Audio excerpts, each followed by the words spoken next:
Mesdames, Messieurs, bonsoir et merci de suivre la télévision du Burkina, les titres de votre 20h. Ce jour, 15 décembre 2015, le Burkina Faso a perdu l'une des plus grandes dames de son histoire. Jacqueline Kizerbo, l'épouse de feu le président Joseph Kizerbo, s'est éteinte ce matin à l'âge de 82 ans. Son combat pour l'éducation des filles et des garçons a fait sa renommée bien au-delà de nos frontières.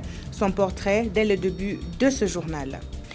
Il n'y a pas eu de grande différence dans les chiffres et le résultat reste inchangé. Roch Marc Christian Kaboré est officiellement le nouveau président du Faso. Le Conseil constitutionnel l'a confirmé cet après-midi tout en proclamant les résultats définitifs du scrutin couplé du 29 novembre dernier.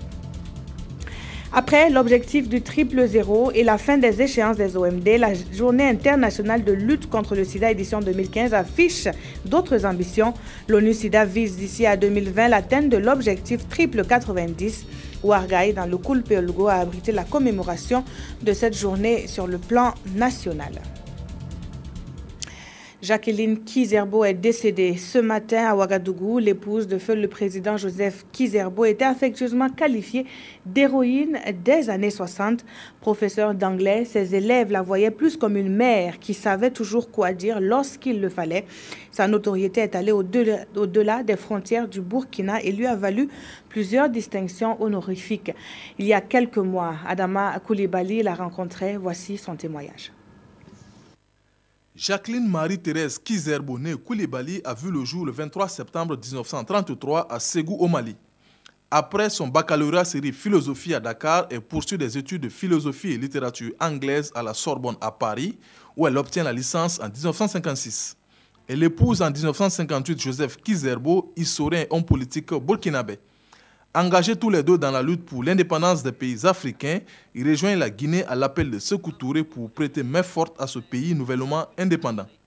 Après la proclamation de l'indépendance de la Haute-Volta aujourd'hui Burkina Faso, le couple Kizerbo rentre au pays où Jacqueline est l'un des rares professeurs noirs à enseigner l'anglais au lycée Philippe Zenda Kaboré. Entre 1961 et 1974, elle est la toute première directrice africaine du cours normal de jeunes filles de Ouagadougou. Madame Kizerbo s'est consacrée à l'éducation, surtout des jeunes filles, à travers la formation de plusieurs générations de filles au Burkina Faso. La mixité de l'éducation des filles et des garçons est un facteur important pour amener les parents et les jeunes eux-mêmes à considérer qu'une fille vaut un garçon et que devant un tableau, et devant un exercice de mathématiques, un garçon peut moins réussir qu'une fille. Celles qui ont bénéficié de cette éducation ne tarissent pas d'éloges pour cette femme cultivée et surtout rigoureuse qu'elles appellent affectueusement leur maman. Membre de la Fédération des étudiants d'Afrique noire en France dans les années 50, elle est membre fondateur du mouvement de libération nationale en 1958. Nominée parmi les hommes et femmes les plus admirés au monde en 1994, elle fut personne ressource de la Marche mondiale des femmes en 2003. Paix à donc à l'âme de l'illustre disparu. Vous avez pu suivre la cérémonie en direct sur la télévision du Burkina. Le président du Conseil constitutionnel a validé les résultats proclamés par la CENI. Roch Marc Christian Kaboré est confirmé président démocratiquement élu dès le premier tour avec plus de 53% du suffrage exprimé. Précision avec Draman Guéné. En cette séance, le Conseil constitutionnel annule les résultats de 83 bureaux de vote, mais le classement provisoire fait par la CENI est entériné. Au lieu de 53,49%, Roch Marc Christian Kaboré l'emporte désormais avec 53,46% des voix. Article 1er, l'élection du président du Faso du 29 novembre 2015 est régulière. Article 2, le candidat Kaboré Roch Marc Christian est élu président du Faso. Le candidat du MPP va donc présider à la destinée du Burkina pour les 5 prochaines années. À chaud, le directeur de la campagne du parti n'a pas d'autre mot que des félicitations. Nous félicitons la Cour constitutionnelle et tous les organes qui ont concouru à une élection apaisée, transparente et équitable dans notre pays. De l'autre côté, tous sont unanimes que le scrutin du 29 novembre a été régulier. Ces élections vraiment ont été transparentes et crédibles et nous souhaitons bonne chance aux président Marc Christian Kaboré dans ses nouvelles fonctions. J'apprécie le vainqueur parce qu'il a gagné. Et c'est une compétition que nous avons compétit tous ensemble d'une manière loyale. Et nous avons tous accepté notre défaite. Et nous allons tous nous mobiliser, même si nous serons dans l'opposition, pour que cela soit constructif, contribuer à ce qu'ils réussissent. En plus de l'étude des procès-verbaux, le Conseil constitutionnel a visité 2145 bureaux de vote durant le scrutin pour aboutir à ces résultats définitifs. Et le bal des audiences, lui, se poursuit au siège de la campagne du nouveau président du Faso ce matin. Roch Marc Christian Kaboré a reçu en audience 3 personnalités. Elles avaient toutes le même message, féliciter le nouvel élu et réaffirmer leur disponibilité à accompagner le développement du Burkina. Jean-Eudes Bayala et Pascal Kané. Une pluie de félicitations ce matin au siège de la campagne du Mouvement du Peuple pour le Progrès MPP. 3 personnalités ont été reçues par le nouveau président élu. Toutes sont venues féliciter le nouveau président pour sa victoire à l'élection présidentielle. Et c'est l'ambassadeur qui a ouvert le bal des audiences. Jules Thibault est porteur des messages de félicitations du président de la République française, mais il en a profité pour parler avec Roch Marc Christian Kaboré des questions d'actualité comme la sécurité. Le Burkina Faso, comme la France, comme les pays des véritables démocraties, sont confrontés à la menace terroriste. Le gouvernement de la transition, sous l'autorité du président Kafando, a pris des mesures qui ont permis la bonne tenue des élections, mais la menace reste présente. Et donc on a évoqué dans le détail ces problématiques-là qui sont centrales pour l'avenir du pays. Puis on a abordé aussi les questions économiques. La bonne nouvelle du jour vient de la Belgique. Son ambassadeur a annoncé la reprise des relations avec le Burkina Faso. Le Burkina Faso revient ainsi dans le cercle des pays qui ont des relations privilégiées avec le Royaume. Le Royaume de Belgique reprend sa coopération bilatérale avec ce pays. Après une interruption de, je pense, une quinzaine d'années. Donc, vu le processus de démocratisation, la Belgique a jugé opportun de prendre le Burkina Faso à nouveau dans sa liste de pays privilégiés pour un partenariat de coopération au développement dans les secteurs sociaux, dans les secteurs aussi productifs. Et toute coopération au développement va de pair avec une coopération économique aussi.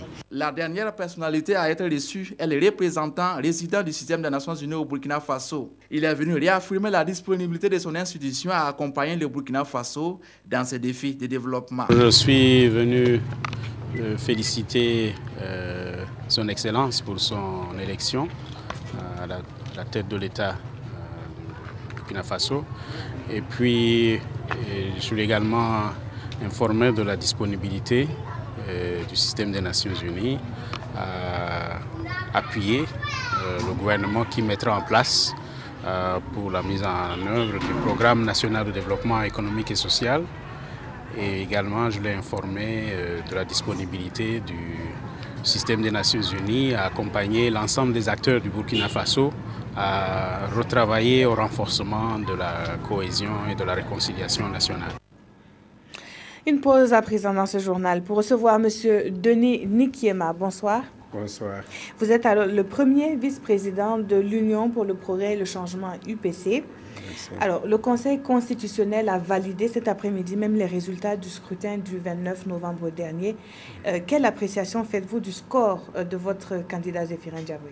Bon, avant tout propos, je voudrais m'associer à l'ensemble du peuple burkinabé pour présenter à la famille Kizerbo nos condoléances les plus attristées pour la perte de Mme Jacqueline Kizerbo, qui fut dans les années 60 un de nos professeurs au lycée Zenda avant de rejoindre donc, le cours normal.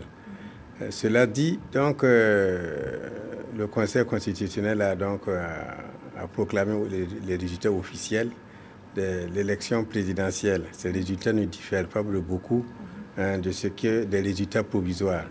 Nous prenons acte, puisque nous avons déjà félicité le président Roch dès le lundi 30, avant la proclamation des résultats provisoires, nous l'avons félicité pour son élection à la plus haute à la plus haute sphère de l'État. Ok, alors au vu des résultats, l'UPC est en bonne position pour occuper les premiers rangs de l'opposition. Quel genre d'opposition vous allez mener? Bon, ce n'est pas une nouvelle puisque l'opposition, l'UPC dans la législature précédente était déjà dans l'opposition. Nous avons même été chef de file de l'opposition. Et l'UPC est une opposition républicaine et nous allons continuer dans la même lancée.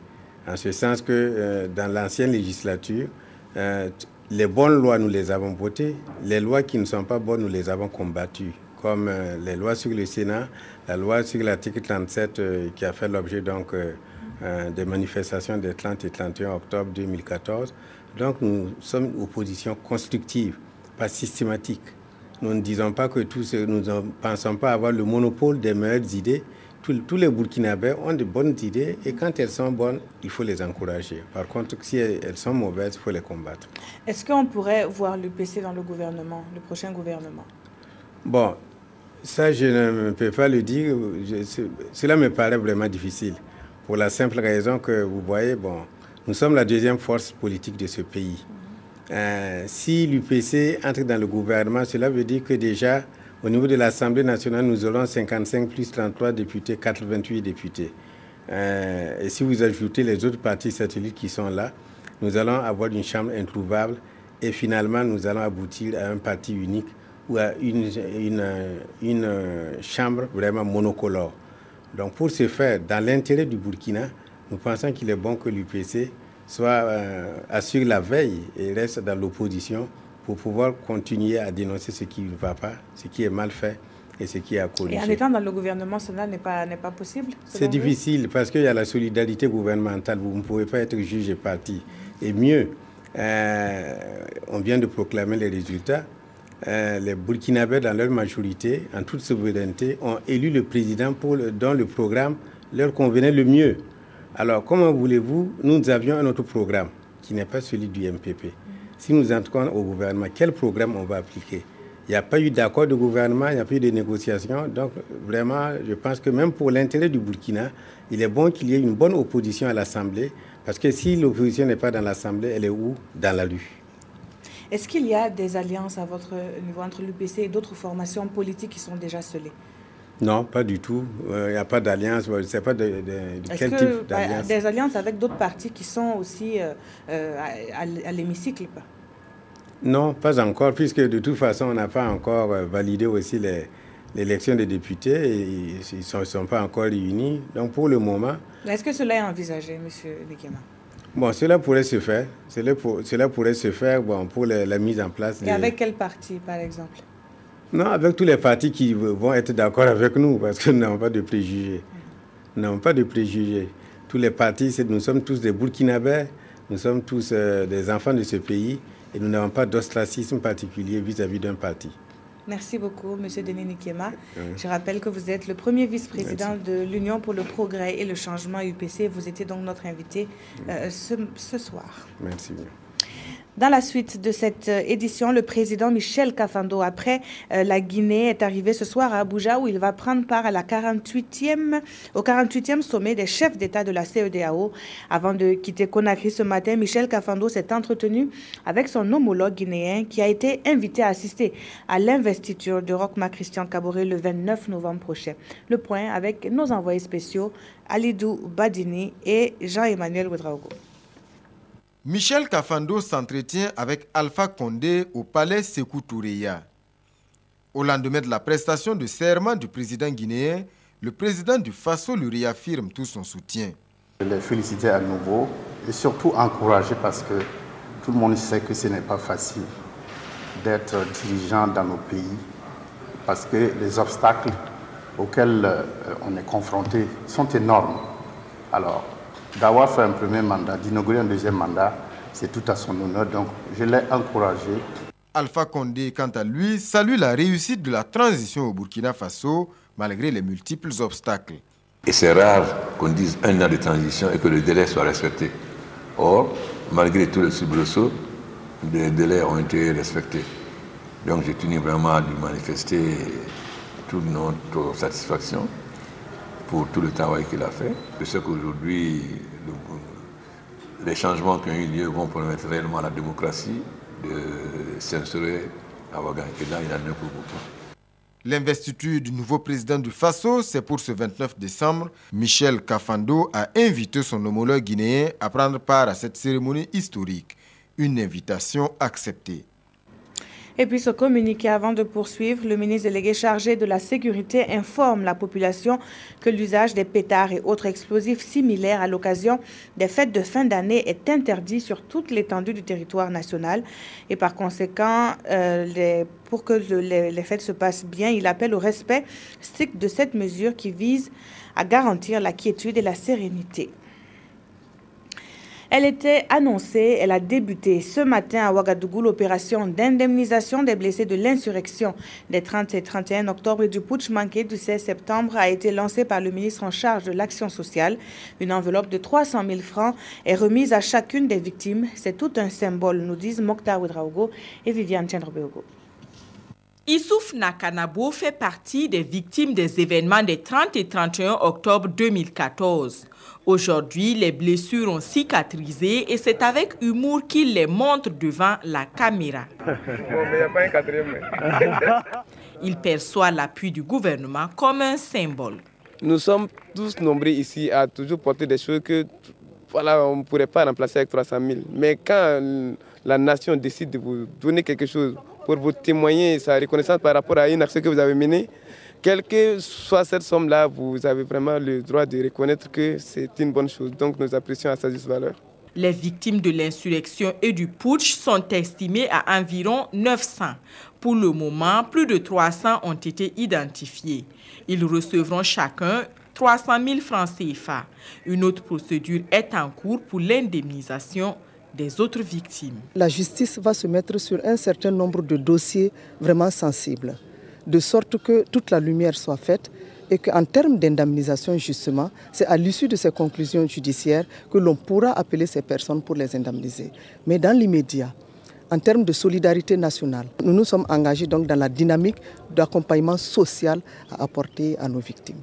Plusieurs guichets sont ouverts à l'immeuble Baonguin pour accueillir et indemniser les victimes de l'insurrection et du putsch du 16 septembre.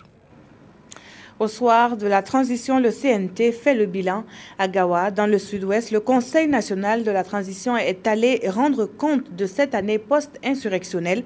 L'assistance a ainsi pu mesurer la portée d'une centaine de lois et de résolutions adoptées par le CNT au cours de son mandat. Le point avec Ali Sagnon et Draman Kabouré. À quelques semaines de la fin de leur mandat, les mandataires des insurgés des 30 et 31 octobre 2014 rendent compte de leur mission d'un an aux populations du Sud-Ouest. Voter les lois, consentir l'impôt et contrôler l'action gouvernementale sont entre autres principales missions qui étaient assignées aux députés du Conseil national de la transition. Nous avons adopté à ce jour une centaine de lois et résolutions, aussi bien entrant dans tous les domaines de la vie sociale. Donc c'est ça qu'on est venu, on a présenté ces différentes lois-là pour que les gens comprennent pour telle et telle loi, dans quel sens ça a été pris. La loi portant statut des forces armées nationales et celle relative à la magistrature suprême, la loi contre la dépénalisation des délits de presse, la prévention et la répression de la corruption, la loi portant mise à disposition des documents administratifs aux hommes des médias et celle relative au code électoral ont fait l'objet de débats entre acteurs de développement du Sud-Ouest et de la délégation du Conseil national de la transition. Chacun tire en tout cas un point d'intérêt, mais il faut avouer que pour un an d'exercice, le nombre de lois qui ont été votées est suffisamment élogieux. Ceux-ci disent compter sur la bonne volonté des nouvelles autorités à mettre en application toutes les dispositions réglementaires que le Conseil national de la transition a adoptées. On en vient à la commémoration différée de la Journée internationale de lutte contre le sida. Le Burkina Faso s'inscrit dans la vision de l'ONU-SIDA qui veut que dans 5 ans, 90% des personnes vivant avec le VIH connaissent leur statut sérologique et sont tous sous traitement ARV et 90% des personnes sous traitement ont une charge virale indétectable de manière durable. La commune de Ouargaï a abrité cette commémoration que nous relate Roger Kam et Wendata Nathalie Kaouré. défilé de sensibilisation sur le VIH-Sida, appuyé par un sketch sur la nécessité de connaître son statut sérologique. Voici quelques temps forts de la célébration de la Journée mondiale de lutte contre le sida à Ouarglaï. Selon les chiffres du ministère de la Santé, au Burkina Faso, le taux de séroprévalence est passé de 7% en 1997 à 0,92% en 2013. Aujourd'hui, les acteurs de la lutte se fixent un nouveau défi. Faire en sorte que d'ici à 2020, 90% des PVVIH connaissent leur statut, 90% des personnes qui connaissent leur statut de séropositivité accèdent au traitement et 90% des personnes sous traitement aient une charge virale supprimée. Chaque Burkinabé devrait retenir une fois de plus qu'il est important, plus qu'important de connaître son statut sérologique. Il n'y a pas de gêne aujourd'hui à se faire dépister parce que véritablement cela augure de lendemain meilleur et nous souhaitons que le patient qui est sous ARV aujourd'hui, qui est sous traitement et bien suivi, puisse mener une vie paisible. L'ambition du gouvernement burkinabé, c'est de classer le sida sur la liste des maladies éradiquées à l'horizon 2020. Mais pour y parvenir, il faut lever certains obstacles. Il y a 25% de la population générale qui a fait le test et qui connaît son statut. Le dernier point noir que nous avons, c'est le recul des partenaires techniques et financiers. Sur le plan financier, l'État burkinabé est à l'heure actuelle le principal partenaire financier de la lutte contre le VIH-Sida. À l'occasion de cette journée, des acteurs de la lutte contre le VIH-Sida ont reçu des distinctions pour leur engagement auprès du gouvernement à faire reculer la pandémie. Et après Ouarglaï dans le centre-est, c'est Nouna dans la Boukou du Moun qui va accueillir la célébration de cette journée en décembre 2016. Retour à présent sur une lutte entamée depuis plusieurs décennies. Le Burkina Faso, touché par le sida dans les années 87, n'a ménagé aucun effort pour barrer le chemin à la pandémie. Des acteurs jettent un regard critique sur la lutte menée avec des partenaires nationaux, régionaux et internationaux. C'est dans ce dossier signé de Gérard Sommet et Nathalie Sawadogo. 0,92%, c'est le taux de prévalence du VIH-Sida évalué en 2014 au sein de la population burkinabé en général. Un progrès important à mettre à l'actif de tous les acteurs œuvrant dans la lutte contre ce fléau. Cependant, l'arbre ne doit pas cacher la forêt. Les réalités sont tout autres dans d'autres populations. Quand on prend les travailleuses du sexe, on se rend compte qu'il y a une prévalence qui va jusqu'à 16%. Quand on prend les hommes ayant des relations sexuelles avec les hommes, il y a une prévalence qui est élevée aussi. Et quand on prend les orpailleurs ou même les femmes enceintes, la prévalence est plus élevée que la moyenne nationale. Depuis un certain temps, les activités de sensibilisation sont en baisse dans le pays. Et pour le SPCNLS, cela est imputable à la crise financière internationale. Nous avons eu une réduction importante des ressources financières et deuxièmement, nous avons changé de stratégie. On s'est rendu compte que les grands tapages pour l'information grand public n'accrochent plus. Donc nous faisons de plus en plus de la sensibilisation ciblée à travers par exemple les groupes où la prévalence est la plus élevée.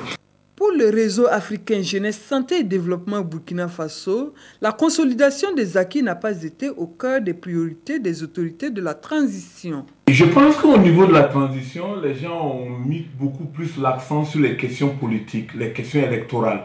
On a oublié que dans un pays, il y a des activités sociales, des activités de santé qui n'ont pas de coloration politique. Donc des questions de développement durable tout court. Donc c'est ce qui est le cas de l'éducation, c'est ce qui est le cas de la santé. Donc dans un programme de transition, et étant donné que le Conseil national de lutte contre le sida et les IST est placé sous l'autorité du président de la transition, il y a eu même une session qui a été tenue à Ouaga 2000, présidée par le chef de l'État. Il a vu les résultats qu'on a présentés, donc nécessairement il devrait y avoir un suivi et un regard par rapport à cette préoccupation. La jeunesse, c'est l'avenir, a-t-on coutume de le dire. Investir dans la jeunesse, c'est investir dans l'avenir.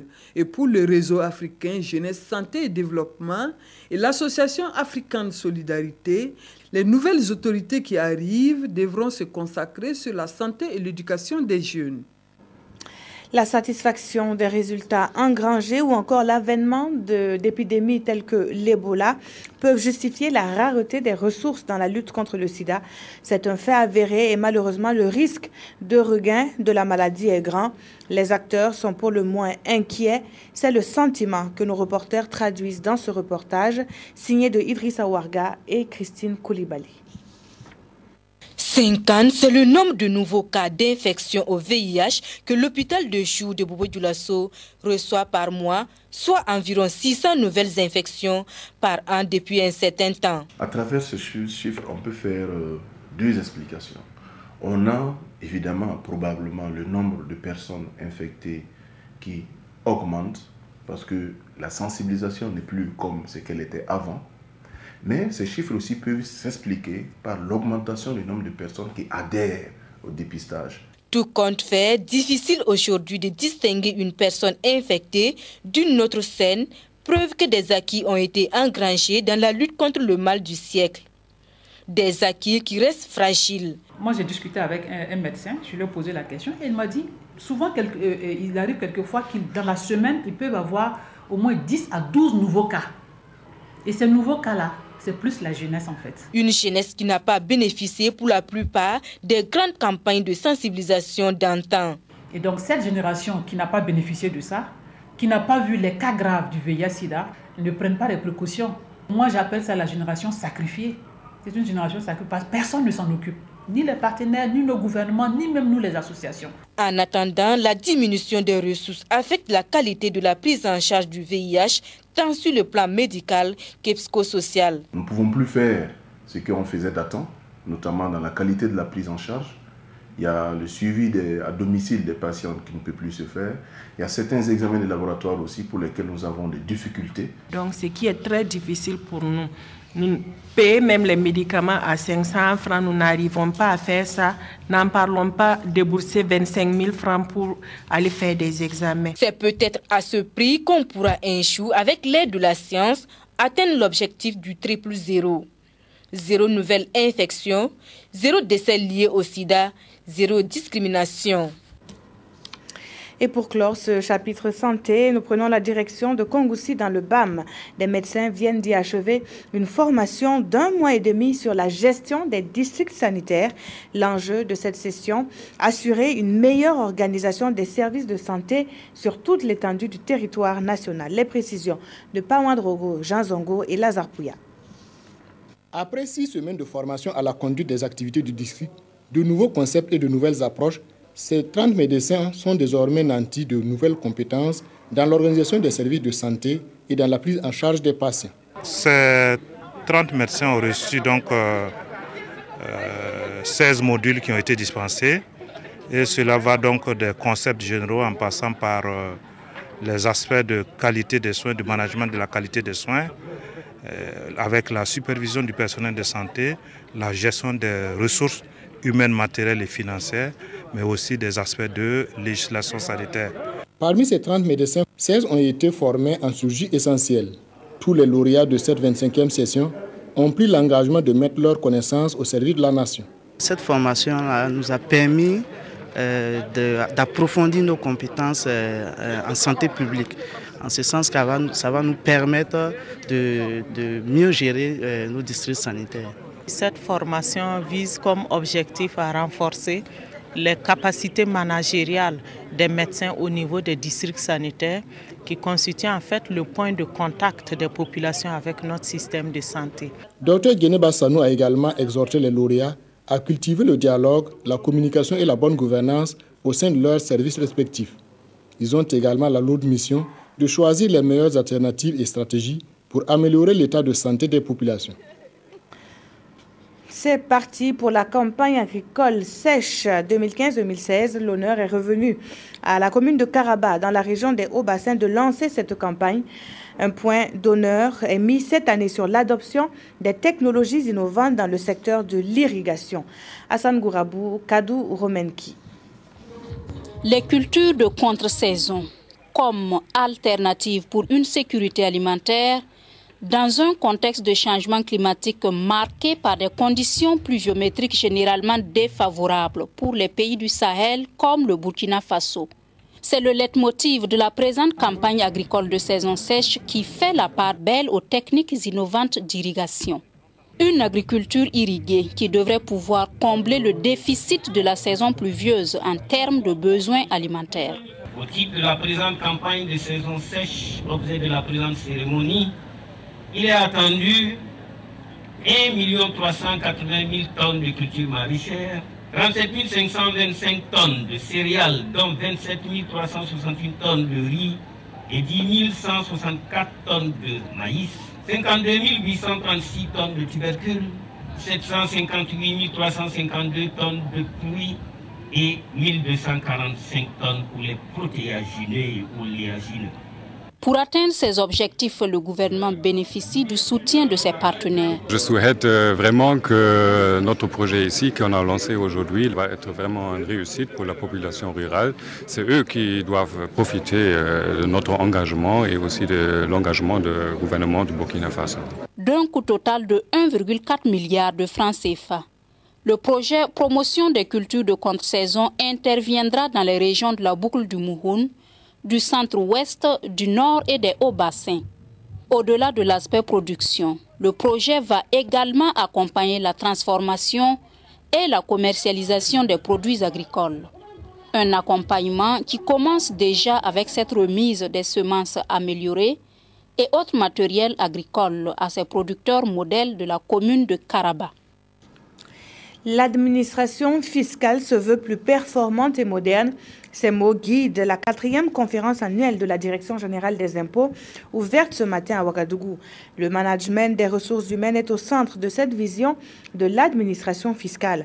La conférence qui se tient à Ouagadougou va durer 2 jours. Konsoun Koulibaly et Lazare Pouya. C'est une conférence annuelle de la Direction générale des impôts qui s'ouvre dans un contexte post-insurrectionnel sur le management des ressources humaines. Un management dont l'objectif final est d'arriver à une administration fiscale moderne et performante. Et pour y arriver, ces participants vont entre autres échanger sur le plan de carrière des agents, la planification stratégique des ressources humaines et la gestion de la communication. Le taux de progression annuel des effectifs de la DGI est de 10% depuis 2012. Ces évolutions permanentes des effectifs et l'environnement socio-économique interpelle nos administrations à adopter de nouvelles méthodes de travail en phase avec les exigences du moment. Les participants à cette 4e conférence de 3 jours devront sans complaisance réfléchir entre autres sur les modes des affectations et des nominations. Ces questions font constamment l'objet de réformes en vue d'une amélioration des conditions de vie et de travail des agents dans un environnement socio-économique en perpétuelle mutation. C'est donc dire que l'administration a pris toute la mesure de l'importance des ressources humaines dans la performance de ces structures. À terme, la rencontre devrait aboutir à des propositions de solutions en vue de satisfaire les attentes des travailleurs de la Direction générale des impôts. Que nous révèlent les quotidiens de ce mardi 15 décembre 2015? Réponse avec Sibidi Issa Lankwandé qui signe la revue de presse. Le mot d'ordre de grève générale est levé, mais il n'y aura pas de trêve sociale, propos de l'unité d'action syndicale dans les colonnes des parutions du jour. Le mouvement syndical juge le mot d'ordre à présent vide de son contenu, après que quelques-unes de ses principales revendications liées à l'avènement du putsch de septembre aient trouvé solution. Cette levée du mot d'ordre, selon les responsables syndicaux, ne constitue aucunement un état de grâce accordé au président nouvellement élu. Pour eux, ce serait même insulter son intelligence que de demander une trêve sociale quand la maladie et la faim ne connaissent pas de période de grâce, peut-on lire. Pendant ce temps, la Sofitex, elle file le parfait amour avec son pool bancaire national qui a décidé de lui accorder une enveloppe de 80 milliards de francs CFA pour la campagne cotonnière 2015-2016. Cette somme va servir à la nationale des fibres textiles pour assurer le transport du coton dans les usines et son évacuation vers les ports d'embarquement. Investiture du président guinéen Alpha Condé, 5 autres années pour convaincre, titre l'Observateur Palga. Le journal veut bien croire de toute bonne foi qu'avec les péripéties que la Guinée a connues sous son premier mandat, fait de contestation suite à son élection et surtout de la désastreuse épidémie d'Ebola, Alpha Condé va avoir la latitude d'agir et d'imprimer sa marque. Des travaux d'Hercule, il y en a sur le chantier de développement de ce pays qui n'a connu à sa tête jusque-là qu'un despote, un fantasque et un roi fainéant qui n'ont rien offert d'autre aux Guinéens que souffrance. Reste maintenant au président Condé à faire la preuve qu'il est l'homme d'État capable de relever les nombreux défis. Merci d'avoir suivi ce journal qui s'achève. Très belle suite de soirée sur la télévision du Burkina.